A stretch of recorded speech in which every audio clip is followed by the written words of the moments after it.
몇 년 전 나는 서울 외곽의 작은 마을에서 자취를 하게 되었다. 대학 졸업 후 취직한 회사가 그쪽에 위치해 있었기 때문에 어쩔 수 없이 그곳에서 집을 구하게 되었다. 처음에는 무난해 보이는 동네였고 렌트한 아파트도 크지 않지만 아늑했다. 하지만 이사를 하고 나서 며칠 후부터 이상한 일이 생기기 시작했다. 어느 날 퇴근 후 집에 돌아왔을 때 문 앞에 낯선 양초가 놓여 있는 것이었다.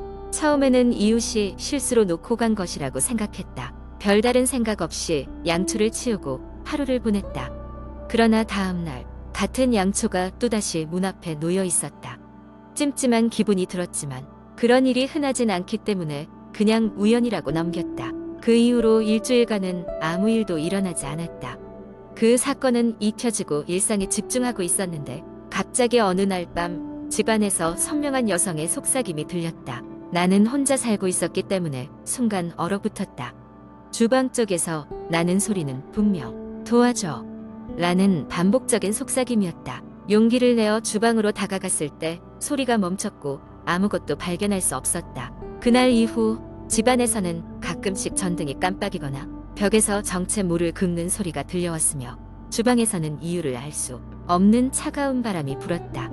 심지어 거울에 비친 내 모습이 몇 초간 어그러져 보이기도 했다. 어떤 밤에는 잠에서 깬 순간 내 방안이 아닌 다른 장소에 있는 듯한 착각이 들기도 했다. 이상한 기분에 휩싸였지만 피곤함 때문이라고 합리화하며 넘겼다. 그러던 중 동네의 슈퍼마켓 주인 아주머니가 나를 붙잡았다. 그녀는 나를 걱정스럽게 쳐다보더니 조심스럽게 말했다. 혹시 어디 사는지 물어봐도 될까요? 나는 침착하게 아파트 주소를 말했더니 그녀는 갑자기 노려보듯이 말했다. 어머, 거긴 조심하셔야 해요. 오래전에 그 집에서 사고가 있었대요. 젊은 여자가 실종된 후로 아무도 그 집에 사는 걸 못 봤어요. 그 말에 순간 소름이 돋았다. 그 후로 어느 정도 조사를 하게 되었고 인터넷에 검색해보니 그 아파트에 대한 이야기가 꽤 올라와 있었다. 오래전에 한 젊은 여성이 그 아파트에서 실종되었으며 그날 이후로 그녀는 다시는 돌아오지 않았다는 것이었다. 그 일은 오래전 일이라 경찰 기록도 거의 남아있지 않았고 이상하게 마무리된 듯한 느낌이었다. 알고 나니 모든 것이 두려워졌다.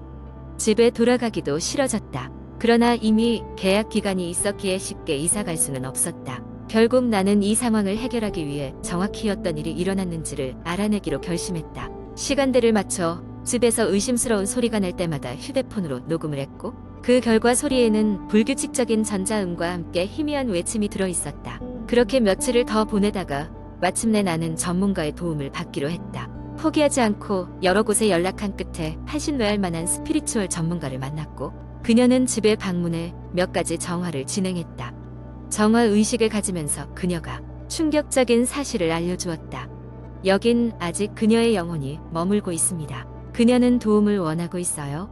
나는 여러 질문을 했지만 전문가도 모든 것을 알 수는 없었다고 했다. 다만 그녀는 집을 떠나 조금 더 안전한 곳으로 이사를 하는 것이 좋겠다고 조언했다.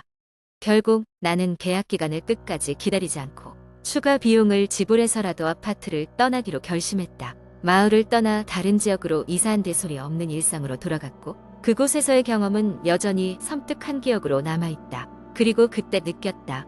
이 세상에는 눈에 보이지 않는 어떤 미지의 영역이 있으며 우리는 그것에 경의를 표해야 한다는 것을 말이다. 두 번째 이야기 서울의 한 낡은 아파트. 그곳은 오래된 역사를 가지고 있어 몇몇 사람들 사이에서는 유령이 나오는 곳으로 소문이 나 있었습니다.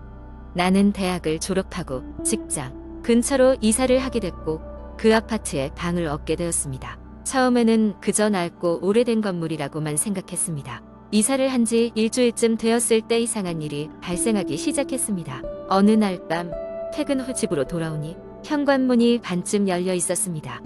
분명히 나올 때 확실히 잠갔던 기억이 있었기에 매우 찝찝한 기분이 들었습니다.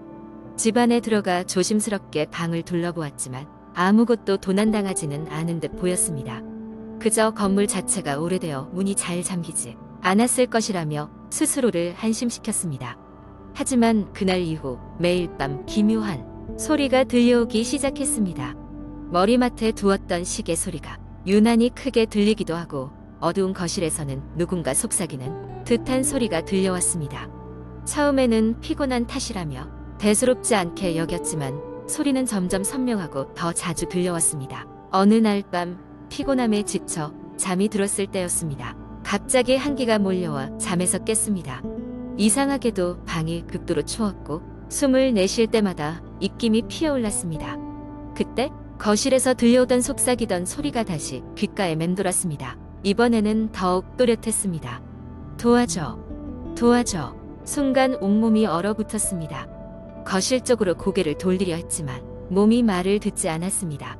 공포에 사로잡혀 그저 이불을 뒤집어쓰고 떨고 있을 수밖에 없었습니다. 시간이 얼마나 흘렀는지 모른 채 잠이 들었고 아침이 되어서야 겨우 일어날 수 있었습니다. 그날 이후로 원인을 알 수 없는 현상들은 계속되었습니다. 욕실 거울에는 아무도 쓰지 않은 김서린 글씨가 보였고 주방의 식기가 스스로 움직이는 일이 잦았습니다. 나는 더 이상 이를 무시할 수 없게 되었고 그 아파트의 과거를 조사하기로 결심했습니다. 인터넷과 지역 도서관에서 찾은 자료에 따르면 그 아파트 건물은 과거에 큰 화재가 발생했던 곳이라고 했습니다. 그 화재로 많은 사람들이 목숨을 잃었고 그 이후로도 건물 자체가 저주받은 장소로 여겨졌다고 했습니다.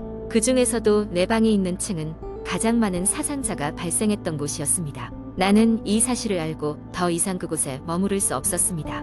급하게 짐을 싸서 나오게 되었고 그동안의 일들이 마치 꿈만 같았습니다. 이사를 한 후 다시는 그런 기이한 일들을 겪지 않았지만 그 아파트에 얽힌 소문은 나에게 강렬한 흔적으로 남아 있습니다. 종종 인터넷을 통해 그 아파트에 대한 이야기가 새롭게 올라오는 것을 볼 때면 가슴이 섬뜩해지곤 합니다. 여전히 그곳에서는 무언가 설명할 수 없는 일이 벌어지고 있는 것만 같습니다. 그리고 그곳에서 들려오던 목소리가 아직도 누군가를 부르고 있을지 모릅니다. 세 번째 이야기. 한국 인터넷에는 다양한 공포썰이 많이 공유되곤 합니다. 그 중에서도 사람들의 등골을 서늘하게 만드는 한 가지 이야기를 길게 풀어보겠습니다. 수영이는 평소 공포 이야기를 좋아하는 평범한 대학생이었다. 시험 기간이 끝나 스트레스를 풀 겸 친구들과 함께 서울 외곽에 있는 한 오래된 폐교를 탐험하기로 했다. 이곳은 오래전부터 귀신이 나온다는 소문이 자자해 호기심 많은 젊은이들의 발길이 끊이지 않았다. 해가 지고 어둠이 깔린 저녁, 수영이와 친구들은 폐교 앞에 도착했다. 쇠락한 건물은 고요한 달빛 아래 음산한 분위기를 자아냈다. 창문은 곳곳이 깨져 있었고 건물 외벽은 담쟁이 덩굴이 뒤덮고 있었다. 그럼에도 불구하고 그들은 손전등을 켜고 진입할 준비를 했다. 친구들 중 한 명인 지훈이가 문을 열었다. 삐걱거리는 소리와 함께 썩은 나무 냄새가 코를 찔렀다.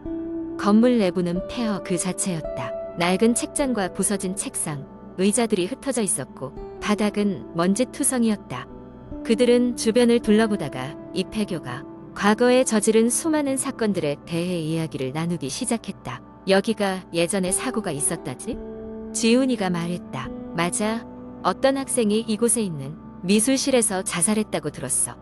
수영이 대답했다. 이야기를 나누던 중 갑자기 한 친구의 손전등이 꺼졌다. 전지가 다 됐나 봐. 그가 말했다. 괜찮아. 내 손전등으로 보면 돼. 수영이 제안했다. 그녀는 앞장서서 조심스럽게 미술실 방향으로 발걸음을 옮겼다. 미술실 문 앞에 다다르자 문이 조금 열려 있는 것을 발견했다. 그들은 주저하며 문틈을 통해 안을 들여다보았다. 미술실은 오래된 그림들이 벽에 걸려 있었다. 대부분은 희미하게 색이 바랜 풍경화였지만 한 그림이 그들의 눈길을 끌었다. 유난히 더러운 액자에 담긴 소녀의 초상화는 섬뜩한 분위기를 풍겼다. 이상하게도 그녀의 눈은 보는 이를 따라오는 듯한 느낌을 주었다. 수영이는 그 그림 앞에 다가가 손전등을 비추었다. 소녀의 얼굴이 밝게 드러나자 갑자기 온몸에 소름이 돋았다. 그 순간이었다. 그림 속 소녀의 입이 천천히 벌어지며 미소를 짓는 것이 아닌가. 수영이는 깜짝 놀라 뒤로 물러섰다. 봤어? 너도 본 거지? 수영이는 떨리는 목소리로 친구들에게 말했다. 하지만 친구들은 아무것도 보지 못했다면서 고개를 저었다. 그들은 단지 수영이가 겁을 먹었을 뿐이라며 놀려댔다. 호기심과 불안감이 뒤섞인 채 그들은 미술실을 나왔다. 하지만 그때 복도 끝에서 발소리가 들려왔다. 누군가가 천천히 다가오는 소리였다. 서로의 얼굴을 확인하며 불안과 두려움이 증폭되었다.